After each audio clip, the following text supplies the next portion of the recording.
So, Lori, what motivated you to join us? Personal reasons, professional reasons, both, something else? What? Mostly personal reasons, but that kind of flows into professional because I'm my own boss. So my business depends on me. And so I've noticed that there's a lot of room for improvement in that area too, a lot of things that hold me back. And so I thought doing this for me personally would help my business and my profession and to other people too. And what is your profession? I'm a massage therapist and yoga Okay. teacher. Okay. You probably said that, but I didn't remember it. Okay. That's okay. But among personal reasons wouldn't be just that, I would think, just that you are the boss and you need to manage people and do whatever you need to do better there. But apparently you are riddled with chronic pain. Absolutely. Which I is am. more important, your boss stuff or your pain stuff? My pain stuff. That would be the Okay. personal stuff. Yes, All right.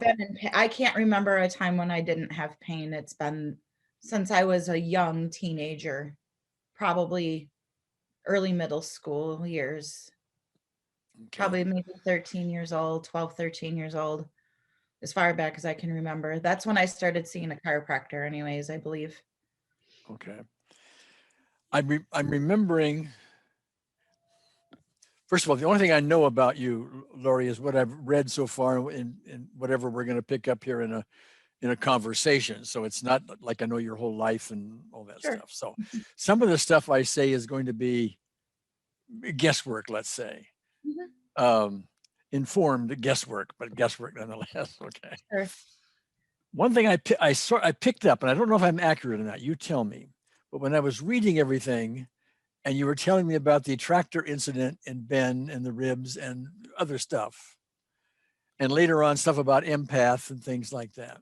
Mhm. What I picked up was the possibility that for whatever the reason, you have developed the belief or part of your persona, et cetera, that you are responsible for other people. Does that fit? Now you're gonna make me cry. Yes, that's very accurate. I'm a I'm a huge caretaker. I take care of everybody except for myself. All right.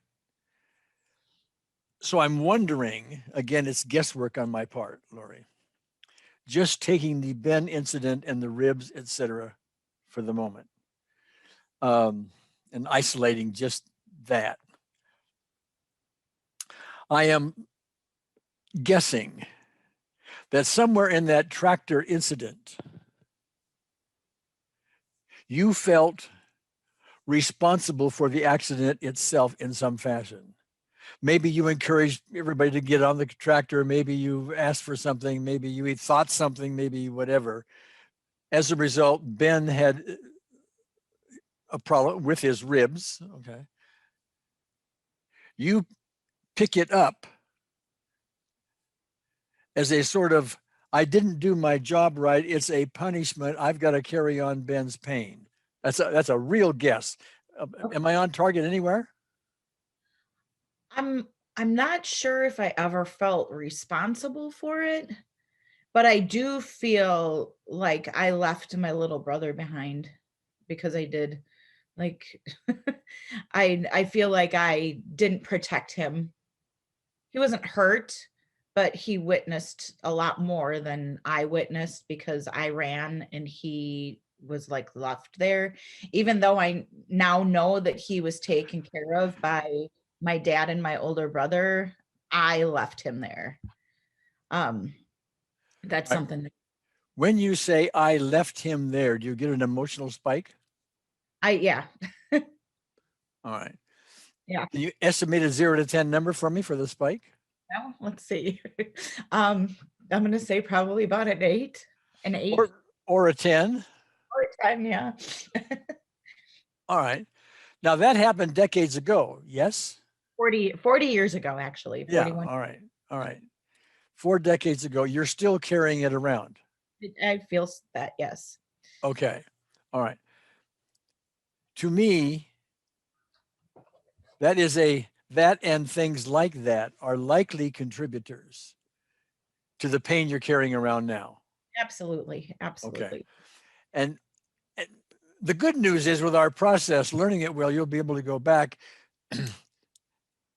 start shifting your response to those things. Mm-hmm. So they're not, I mean, right now I'm getting they're sort of over the top, unnecessary, excess, even though it's decades ago. And that's just one of many. Okay. Of, Okay. yeah. So let me explore something else. How old were you when the Ben thing happened, the tractor thing? My mom said I was about 6. About 6. Okay. I'm guessing somewhere in there that your mother, your father, your church, something embedded in you that you have responsibility for everyone and everything.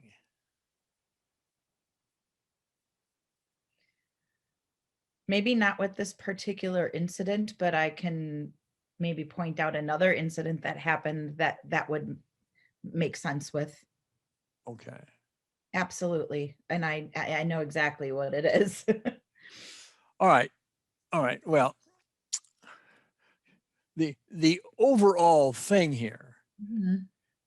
is you will learn in this course to go back to these specific events in your life. Yes. Start collapsing them. And once you learn how to do this well, and it'll take you a while, okay, but once you learn how to do this well, The you can tabletop legs thing. say it Is again. that's the tabletop table legs Yes. collapsing. Yeah. Okay. Yeah. Mhm. But once you learn how to do it well, and we'll go over some of that today. Okay. But Okay. once you learn how to do it well, and it is a skill that you will develop, it isn't something you just read a couple of bullet points and you got it. Okay. It's a practice kind of thing. But once you've got that, you'll be able to go back and you won't forget those incidences. But the sting, it's your fault, you're responsible for it. You've got to do this, you got to do that, you're carrying on other people's stuff. Mhm. The reasons for that will fade. Okay. Okay. Will fade. So you have read my book, yes? The Unseen Therapist is, I Yeah. read it, and yes. Okay. Now I have revised that book over time, and the most recent revision was 2-3 months ago. Is that the revision or version you've been reading, or an earlier one? Whichever one that I downloaded from your website is the one that I read, and it was a Okay. PDF file. Yeah, but how long ago? Just last Saturday, I Oh, read okay, it. okay. You've got the latest. You've got the Yeah. latest. Okay. In reading that book, near the end of it is a segment called the personal peace procedure. Mhm. Okay. I gather you've read that? And it's said to make 30 or more events. You've got your list. Got it right here. Kisses, I had kisses. this list before I even read your book, by the way. Okay. Added to it. All right. But now let's get to a technical point that's going to be important. Pull out your list. Okay. And read me what you wrote down for the first one. The tractor accident. Those are the words, the tractor accident, nothing else. It's okay. Tractor accident at Radix, which is their last name. Tractor accident at Radix was the first thing that I Okay. Now, I'm going to urge you to go through your list and revise it, because and this is a really important foundational piece for your education and all of this. Okay. It's important for your results and for everything. In my book, when I talked about personal peace procedure, I also talked about specific events, and I gave you a sentence. Do you recall that? when this happened, I now feel this, or something like that. Yeah. More specifically, the moment when, and then you whatever happened.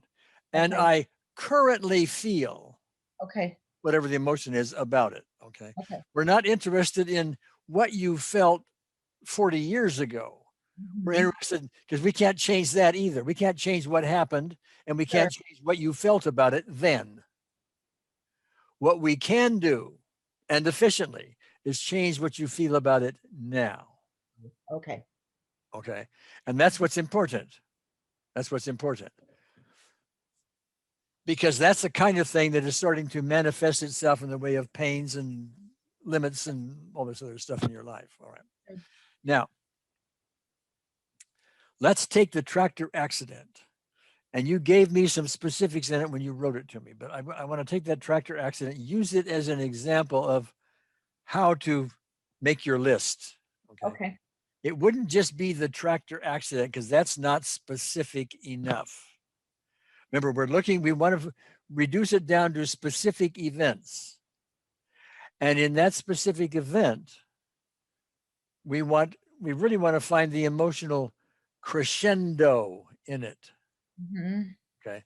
Now, the event itself took some time. I mean, you got on the tractor fell, it fell on Ben, you ran, your parents. I mean, there's a lot of stuff going on in there. Yeah. So that's a specific series. It's not a Okay. specific event. All right. Sure. So let's do this together. I'm looking for the most, as far as you can remember, the most important emotional crescendo in that moment that still sticks with you. Is it seeing the tractor fall on Ben? Is it running? Is it, what is it? It was hearing him scream. Hearing him scream. Okay. Mhm. Now, there may be other important emotional pieces to all of that. Okay. But now let's work together on how to, Okay.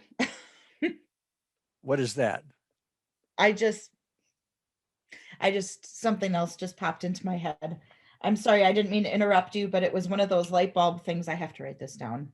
All right, go Um, ahead. okay. Oh my gosh. This makes sense now. And I had I had a friend whose truck fell on his chest and crushed him to death. And it just I wonder okay, I got this. I'm And good. was that prior to or after the It tractor was thing? my friend, his truck fell on him on his chest. That was about 8 years ago. So I was already Okay. an adult. We went to massage school together and he left my house and it happened like right after he left my house. All right. Now, as an aside, the chances are your emotional response to that truck thing 8 years Mhm. ago is stronger than it needs to be because it's still bouncing off of something not resolved clear back to Ben and maybe even before that. It absolutely is. Absolutely. Okay. So now let's go back to Ben and the tractor and let's put together a sentence that a specific event sentence for that. Okay. And so let me give it to you first and then we'll talk about it, okay? The moment when I heard Ben's screams after the tractor accident, and I still feel what emotion, I currently feel what emotion about it. Okay. You tell me that you feel in the emotion though. Okay. So the moment when I heard Ben's screams, After the tractor accident. it's like it's terrifying because I felt helpless. All right. All right. Now listen to your words. I feel terrified. I currently feel helpless.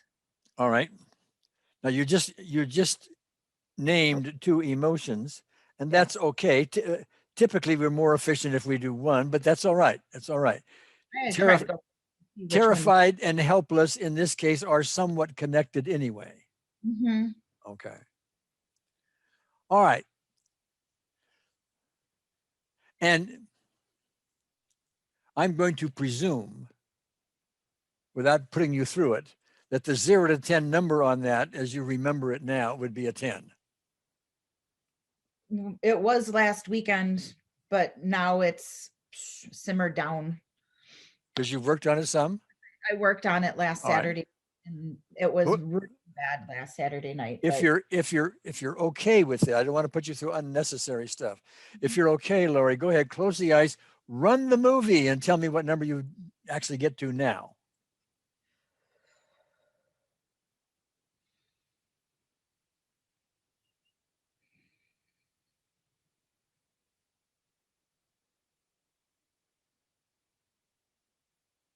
It's different now because now it's like I'm trying real hard to remember, where before it just came automatically to me. When I did this last weekend, it was like real time. And now it's like I'm trying harder to remember exactly. So Well, it's not as intense. It's probably maybe a 3 on a scale from 1 to 10. oh, okay. Like the noise of the tractor running and him screaming is what's resonating with me right now. All the other details are just kind of not really there anymore. Okay, so when you address this before you address the whole accident, there's nothing really wrong with that. It's just not as specific as, it's not as efficient as you could be. And you will find in times when you do a generalized sort of this event, kind of this several minute or hour or whatever event, you may get great results, but you may also stub your toe and wonder what happened because you didn't get efficient enough, specific enough. Okay, that's important to understand.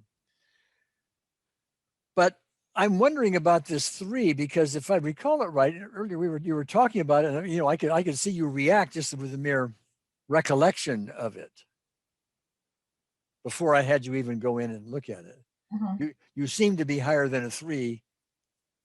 That's how it seemed to me. Or are you just normally animated? I like to talk with my hands. I'm dramatic. No, sometimes things just kind of pop into my head and I'm like, oh, like that.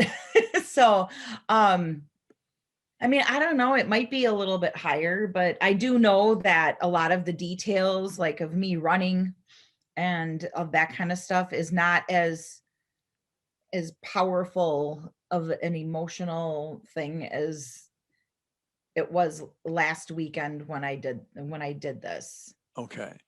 So, and after you did this, your rib pain started to fade. The next morning when I woke up, it was gone. Yeah. Yeah. Okay. Yeah. All right. And I didn't even know about his ribs and his his chest injuries until the next morning when I called my mom to tell her that my ribs didn't hurt anymore. And she's the one who told me what his injuries were. I really didn't know anything about them until after I did all of this stuff. Oh, okay. Well, that's interesting. That's interesting. Yeah. But as far as you can remember, the rib thing started at or about the time of the accident with Ben. The rib thing, my pain is like it shape shifts. Sometimes it's my neck and shoulder, sometimes it's my back, my foot. My foot has been killing me for months now. I even went and got an x-ray on it because I thought maybe I had fractured a metatarsal or something. There's nothing wrong with it. So this rib pain kind of morphed into, it probably started in the beginning of November, mid-November. But I have pain all the time. I'm always in pain. It never goes away. It's always something. And if it's not my back or my foot, it's my neck or my shoulder or my something, And so the rib pain itself happened when I had to take 3 weeks off of work because I had a super bad flare of some sort and I couldn't even get out of bed. And this happened back in November, and I'm trying to think of what might have happened around that time, but I'm not quite sure. But I thought that I had like shingles or something, but I didn't. And the pain was so bad that I literally laid in bed and cried, and I could barely even get up to walk to the bathroom. Okay. The pain in your neck and the various pains in your body, your foot, for example, Yeah. the doctors can or cannot tell you why. They don't know why. They've already done MRIs on me. They've done blood work. They've done x-rays. There's nothing wrong with me. All right. Your foot, which foot is it right now? It's my left foot. It's your left foot. And where on your left foot does it hurt? It is on the pinky toe side, like right on the edge of the pinky toe side, like Oh, in the middle of the foot on the little side. okay. As you sit there right now, without moving your foot, without standing on your foot or anything else, is there a pain? And if so, give me a 0 to 10 number. Right now, Yeah. there's not. But sometimes it's so bad that even when I'm laying in bed, it's probably a 10 sometimes, but right now at this very moment, it's not doing anything. All right. Maybe because I haven't walked on it much today yet. Well, why don't you stand up, put a little pressure on it, and tell me if that changes anything. Okay. Oh yeah, it does. I'm gonna call this about a 7 or 8. Okay. All right. Sit down. Just putting pressure on it is about a 7 or 8. Okay. As you probably know by now from reading my book and The Unseen Therapist and so on, that a probable cause for that pain is unresolved emotional issues. Okay. And of course, as time goes on through this course, you'll need to identify those and collapse them, et cetera. But for the moment, I want to try something. We're going to aim not necessarily at specific cause. I want to aim at emotional cause in a more general sense. Okay. This is an experiment between you and I, you and me. Okay. Okay. So we're going to bring in unseen therapists about this. First of all, before we do that, the foot is a 7 or 8. What other pains do you have at the moment? And give me a 0 to 10. I have upper back pain, and that is probably about a 5. Okay.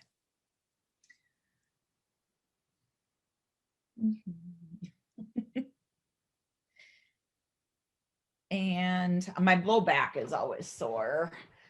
My low back is probably, I'd say about a 6 or a 7 right now at this moment.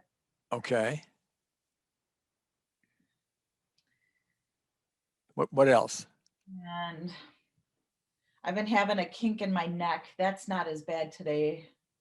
I'd say that was probably a 3.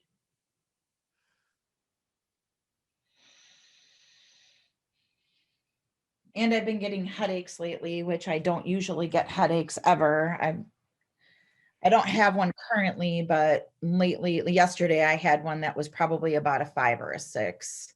Okay. So all right. just All right. So let's do a little unseen therapist thing about that. Okay.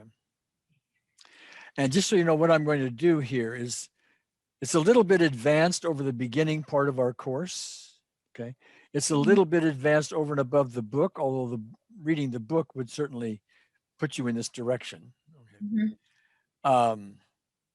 I just want to see what happens. Okay.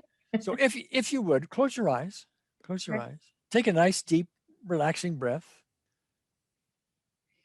And we're going to invite the unseen therapist. We do that just by simply recalling a loving moment. We're aligning ourselves with her pure love. And when you're there, just nod your head. All right, good. Now, what we want to do with unseen therapists listening, of course,